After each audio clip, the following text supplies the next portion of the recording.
اعوذ باللہ من الشیطان الرجیم بسم اللہ الرحمن الرحیم السلام علیکم ورحمۃ اللہ وبرکاتہ۔ ثم پھر بعثناکم ہم نے جلا اٹھایا من بعد موتکم تمہارے مر جانے کے بعد لعلکم تشکرون کہ کہیں تم شکر گزار بنو۔ وظللنا اور ہم نے سایہ کر دیا علیکم الغمام تم پر بادلوں کا، اور ہم نے تم پر بادلوں کا سایہ کر دیا۔ وانزلنا اور ہم نے اتارا علیکم تم پر من و سلوہ کلو کھاؤ من طیبات ما رزقناکم پاکیزہ چیزوں سے جو ہم نے تمہیں دے رکھی ہیں۔ وما ظالمونا اور انہوں نے ہم پر کوئی زیادتی نہیں کی، لیکن کانوا تھے انفسہم اپنے آپ پر زیادتی کرنے والے، انفسہم یظلمون لیکن وہ اپنی جانوں پر زیادتی کرتے رہے تھے۔ بنی اسرائیل کا اصلی وطن شام تھا۔ حضرت یوسف علیہ السلام کے عہد میں یہ مصر چلے گئے تو عمالقہ نے شام پر قبضہ کر لیا۔ جب وہ دوبارہ اپنے وطن لوٹے تو انہیں حکم ملا کہ عمالقہ سے جہاد کر کے اپنا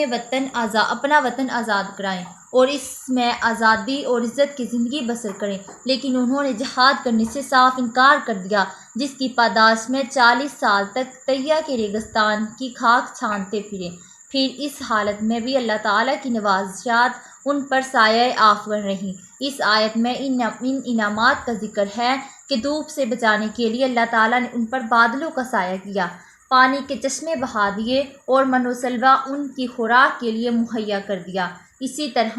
ان کی زشت و راحت کے جملے کے سامان اسی میدان چیٹل میں ان کو فراہم کر دیے گئے۔ انہیں پھر موقع دیا کہ وہ دل سے اللہ تعالیٰ کے حضور میں جھک جائیں۔ علامہ قرطبی لکھتے ہیں کہ اکثر مفسرین کے نزدیک من سے مراد ترنجبین ہے، اور ترنجبین ایک قسم کی قدرتی شکر ہے جو اونٹ کی نارے یا اس قسم کی دوسری بوٹیوں کے کانٹوں پر شبنم کی طرح گرجم کرتی ہے، اور سلوہ بٹیر کو کہتی ہیں جو وادی سینا کے خاص پرندہ ہے، کیونکہ یہ رزق لذیذ دان کو محنت و مشقت کے بغیر میسر آ جاتا تھا، اس لیے اسے من احسان فرمایا گیا، اور بٹیر کے شکار میں ان کے مغموم اور افسردہ دلوں کی شگفتگی اور تازگی کا سامان بھی تھا، اس لیے اسے سلوہ کے نام سے تعبیر کیا گیا۔ وَإِذَا اور جب قُلْنَا ہم نے کہا ادخلوا داخل ہو جاؤ، اور یاد کرو جب ہم نے حکم دیا داخل ہو جاؤ ہذہ القریۃ اس بستی میں، اور یاد کرو جب ہم نے حکم دیا کہ داخل ہو جاؤ اس بستی میں۔ اس میں اختلاف ہے کہ وہ بستی کون سی ہے اور کس زمانہ میں ہے، اور بنی اسرائیل نے اسے کب فتح کیا۔ بائبل کی تصریح یہ ہے کہ اس شہر کو بنی اسرائیل نے حضرت موسیٰ کی زندگی کے آخری زمانہ میں فتح کیا، اور وہاں بڑی بدکاریاں کی، جن کے نتیجے میں خدا نے ان پر وبا بھیجی، اور وہ 24,000 آدمی ہلاک ہو گئے۔ اور ایک چیز قرآن کا مطالعہ کرتے وقت ہمیشہ پیش نظر رہنی چاہیے کہ یہ قرآن جن واقعات کا ذکر کرتا ہے اس سے مقصود صرف عبرت و نصیحت ہی ہوتی ہے، اور اس سے اس واقعے کی تاریخی حیثیت کا بیان مطلوب نہیں ہوتا۔ اس لیے قرآن ان واقعات سے صاف ان پہلو بیان کرتا ہے جن میں درس عبرت ہے۔ فَكُلُوا کھاؤ منہا اس سے حیث جہاں، اور پھر کھاؤ اس میں جہاں سے شئتم چاہو رغدن اور جتنا چاہو، وادخلوا الباب اور داخل ہونا دروازے سے، سجدا وقولوا سر جھکاتے ہوئے اور کہتے جانا حطۃ نغفر لکم کہ بخش دے ہم بخش دیں گے، خطاءکم ہم تمہاری خطائیں بخش دیں گے، وسنزید المحسنین اور ہم زیادہ دیتے ہیں نیکوکاروں کو۔ اور کہتے جانا بخش دے ہمیں ہم بخش دیں گے اور زیادہ دیتے ہیں نیکوکاروں کو۔ انہیں ہدایت فرمائی جا رہی ہے کہ جب فاتحانہ طور پر شہر میں داخل ہونے لگیں تو دوسرے فاتحین کی طرح سرکش و مغرور ہو کر داخل نہ ہونا، بلکہ دل میں عجز و تواضع اور زبان پر حطۃ یعنی مغفرت کی دعا کرتے ہوئے داخل ہونا۔ یہاں سجدے کے لغوی معنی یعنی تذلیل اور انکسار مراد ہے۔ فبدل الذین پس بدل ڈالا ان ظالموں نے فبدل الذین ظالموا پس بدل ڈالا ان ظالموں نے قولاً اس بات سے غیر الذی جو کہا گیا تھا لہم انہیں فانزلنا تو ہم نے اتارا علی الذین ظلموا ان ستم پیشہ لوگوں پر رجزاً عذاب من السماء آسمان سے بما کانوا یفسقون بوجہ اس کے کہ وہ نافرمانی کرتے تھے پس بدل ڈالا ان ظالموں نے اس بات سے جو کہا گیا تھا انہیں اور ہم نے اتارا ان ستم پیشہ لوگوں پر عذاب آسمان سے بوجہ اس سے کہ وہ نافرمانی کرتے رہے۔ اس سے یہ بتلانا مقصود ہے کہ اللہ تعالیٰ کا عذاب کسی قوم پر بلا وجہ نہیں آتا بلکہ ان کی اپنی بدعمالیوں کا طبی نتیجہ ہوتا ہے۔ وَإِذِ اسْتَسْقَىٰ اور جب طیہ کے ریگستان میں بنی اسرائیل پیاس سے تڑپنے لگے تو حضرت موسیٰ علیہ السلام نے بارگاہ الہی میں پانی کے لیے عرض کی، حکم ہوا کہ فلاں پتھر پر اپنا عصا مارو۔ حضرت موسیٰ علیہ السلام نے یوں ہی کیا کہ اس سے 12 چشمے پھوٹ نکلے اور پانی کی قلت دور ہو گئی۔ وہ چٹان اب تک جزیرہ نمائے سینا میں موجود ہے۔ وَإِذِ اسْتَسْقَىٰ اور یاد کرو جب پانی مانگا موسیٰ لقومہ موسیٰ کی قوم نے، فَقُلْنَا تو ہم نے انہیں کہا فَقُلْنَا اضْرِب تو ہم نے انہیں کہا مارو بِعَصَاكَ الْحَجَرَ اپنا عصا ایک چٹان پر، فَانْفَجَرَتْ تو بہہ نکلے مِنْہُ اثْنَتَا عَشَرَ اس سے 12 چشمے، مِنْہُ اثْنَتَا عَشَرَ عَيْنًا تو اس سے 12 چشمے بہہ نکلے۔ قد عالمہ اور پہچان لیا کلو ہر اناس گروہ نے مشربہم اپنا اپنا گھاٹ، کلو کھاؤ واشربو اور پیو من سے رزق اللہ کے دیے ہوئے رزق سے، ولا تعثوا اور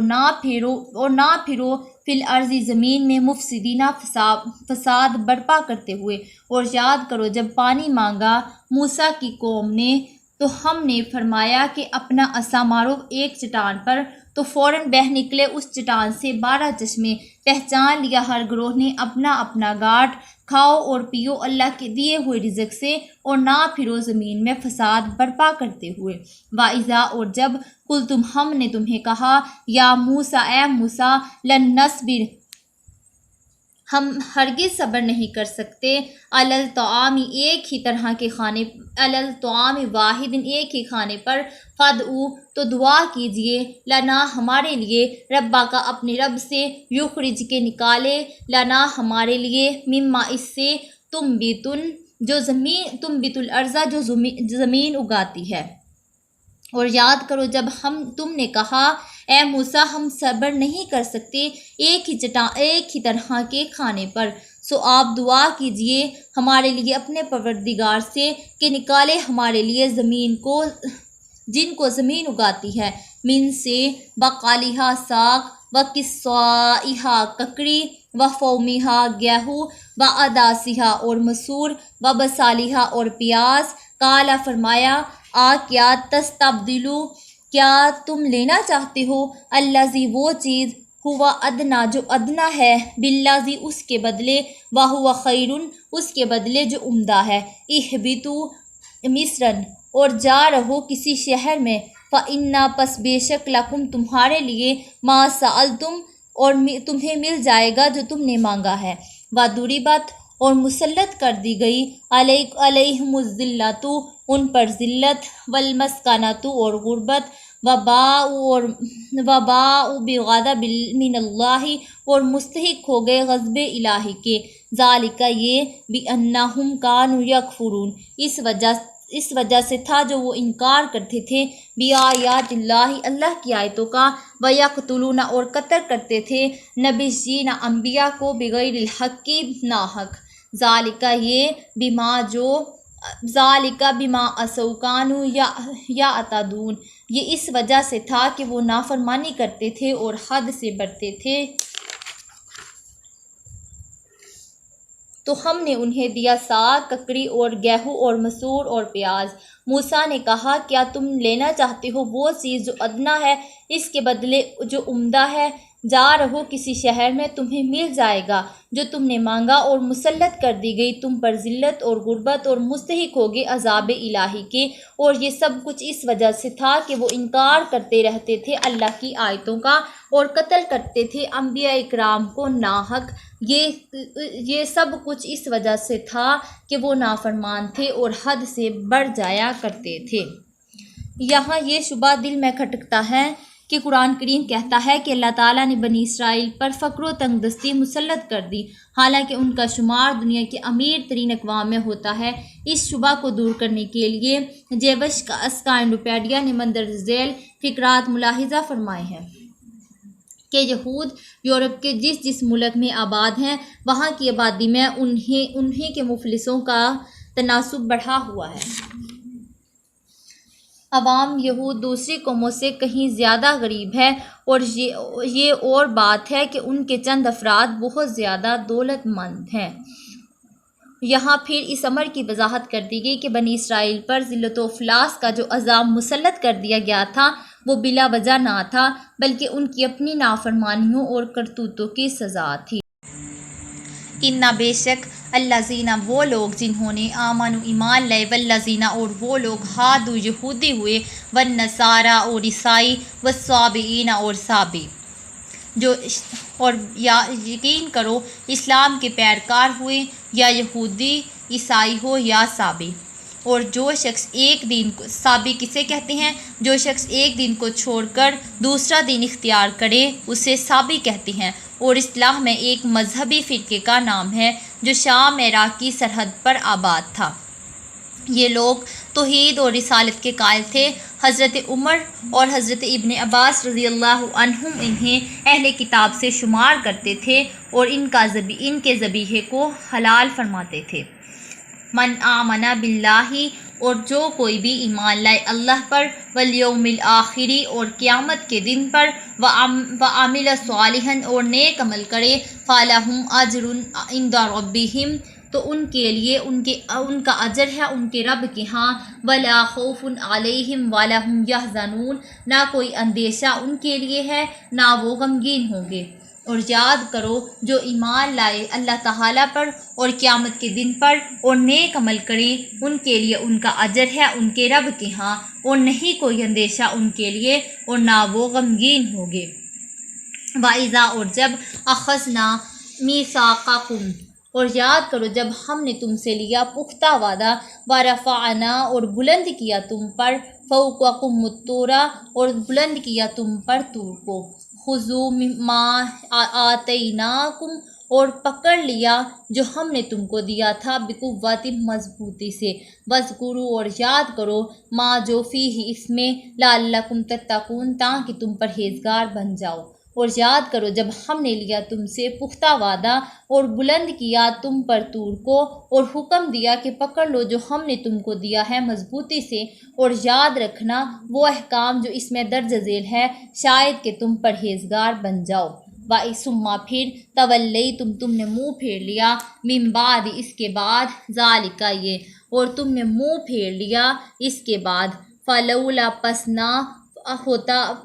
فلولا، اگر نہ ہوتا، فضل اللہ، اللہ کا فضل، علیکم، تم پر، اور اگر تم پر اللہ کا فضل نہ ہوتا، ورحمتہ، اور اگر اس کی رحمت نہ ہوتی، لکنتم، تو تم ضرور ہو جاتے، من الخاسرین، نقصان اٹھانے والے، اور اگر تم پر اللہ کا فضل اور اس کی رحمت نہ ہوتی تو تم ضرور ہو جاتے نقصان اٹھانے والے۔ وَلَقَدْ، اور بے شک، عَلِمْتُم، اور تم خوب جانتے ہو۔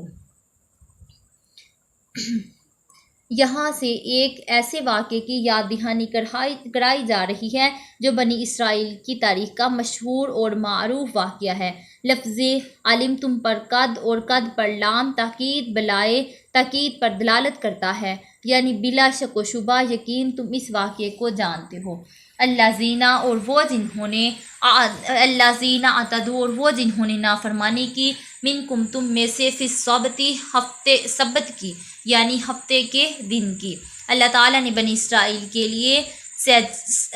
ہفتے کے دن کا،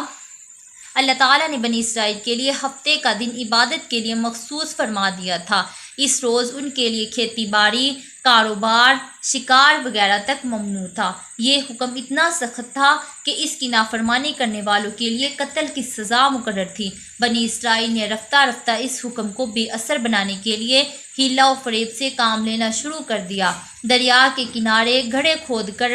رکھے تھے اور چھوٹی چھوٹی نالیوں کے ذریعے انہیں دریا سے ملا رکھا تھا۔ ہفتے کو جب کہ